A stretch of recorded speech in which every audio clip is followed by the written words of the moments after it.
BT's always interested itself in science, engineering, because that's the future. Quantum communications has been one of those topics that has been in the peripheral vision, if you like. It's been the art of the possible for a couple of decades, interestingly. Right now, it's a technology that, in my view and the view of BT and the view of many people in this country, is about to make the move from university land, from the art of the possible, to the real world and delivering real value. The most likely route for that, in the first instance, I think, is in the area of security and securing future networks. So why is that important? Well, it's self-evident. Our entire digital economy is dependent on communications. In particular, it's dependent on optical fiber communications. Security is at the heart of all those things, whether it's your business or whether it's your personal life. Knowing that your information is safe and secure is really important. It's commercially important. It's the sort of thing that national governments worry about. Quantum physics and quantum key distribution is just one of those ideas that offers the potential to provide a secure guarantee backed up by the laws of physics. So that's one of the reasons that we are passionate about being involved with Quantum Communications Hub.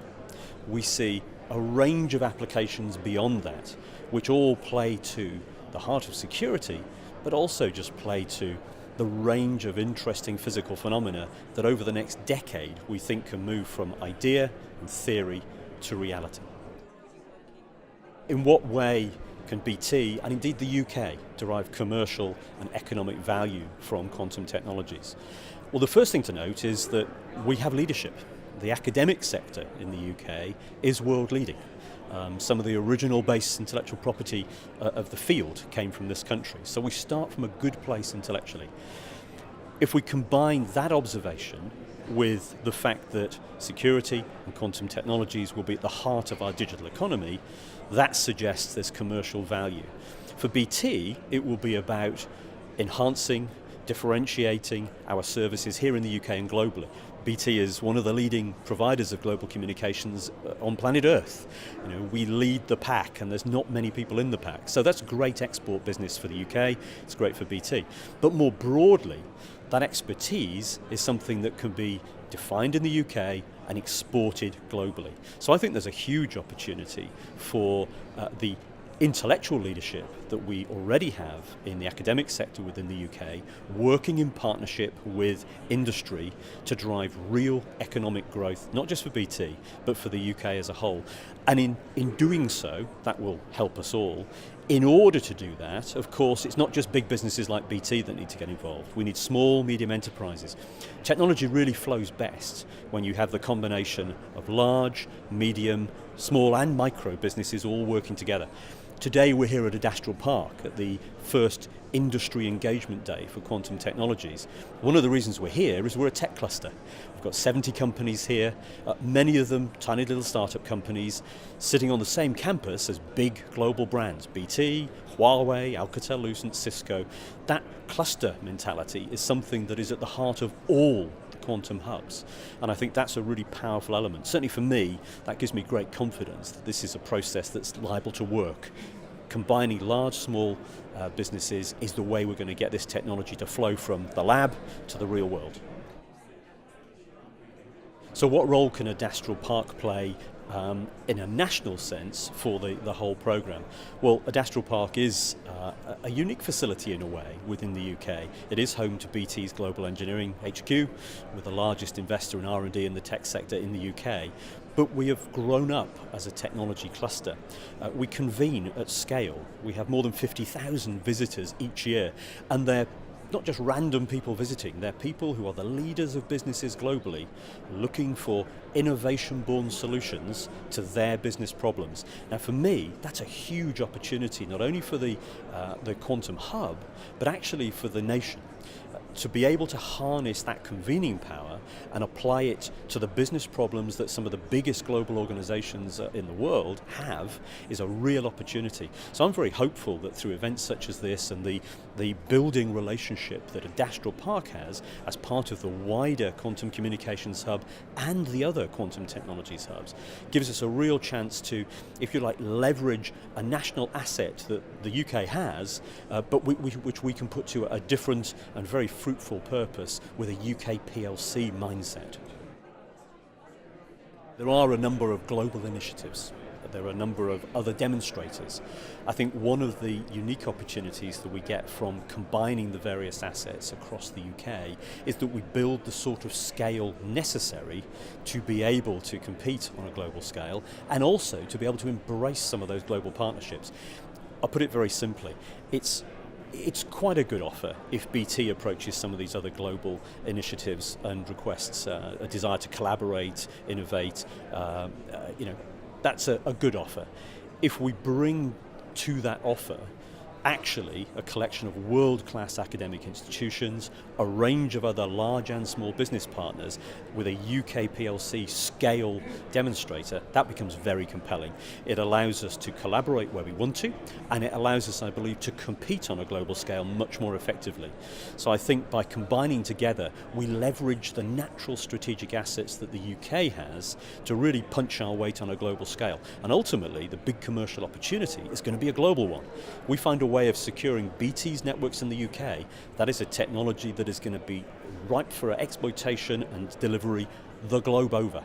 And I think actually that's the reason the government are seeing quantum technologies as a big next technology opportunity for the country, and I think they're right. I think one of the unique things about the Quantum Communications Hub is the fact that it does bring together public and private. It's a necessary requirement. The funding from EPSRC, though it is the Engineering and Physical Sciences Research Council, is not just to further research. It's about technology transfer. For me, that makes all the difference. That is the difference in this program, because by definition it's a program very forensically targeted, an intervention if you like, which is specifically aimed at technology transfer but on a national scale. So if you combine that policy requirement, you combine that with the distributed nature of the approach, i.e. it's not just one university, however good, it's a collection of universities, and then you bring in the private element as a requirement, I think you've got a magic recipe. So I'm very optimistic. What I would like to see actually that this program becomes a template, if you like, as an intervention for getting great ideas and great technology out of universities into the private sector, driving national economic wealth. At the end of the day, we invest a lot of money to great effect in higher education and research in this country. It's something the nation, I think, is rightly proud of. Ultimately, that has to be to the benefit of the nation through economic well-being. And I think programs such as this, it's early days, but I hope in 5 years' time we'll be looking back on this and reflecting upon the success and reflecting upon the carefully structured policy intervention that's led to that success. That's my hope. I think the government showed great leadership in producing new money associated at decent scale, hundreds of millions of pounds, associated with an intervention not focused on furthering great research, but focused on translating that great research into practical application. Great leadership from the centre. Great leadership in terms of the various universities and the way in which those bids were conducted. I think I'm absolutely delighted by the leadership that I see around not just the Quantum Communications Hub, which I know BT knows best, but around the others. But I do think there's been a good choice and a real desire to engage industry and pull in industry, even in an advisory capacity. We note that on the Quantum Communications Hub there is an advisory board, very largely drawn from industry, and that of course is to provide coaching, assistance, help, connectivity and guidance to make sure that the policy imperatives are delivered. I do think all of those things are hugely important. And from what I see, as I say, it is early days, but from what I see thus far, I'm very optimistic.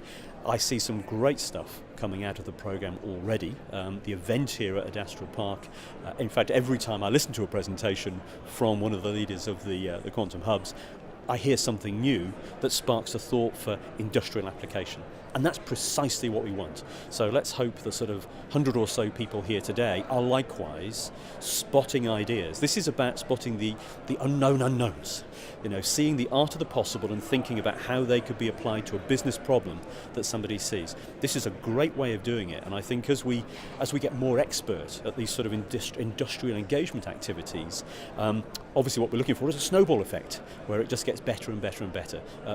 Good start, very optimistic start. Let's see how it goes in the next couple of years.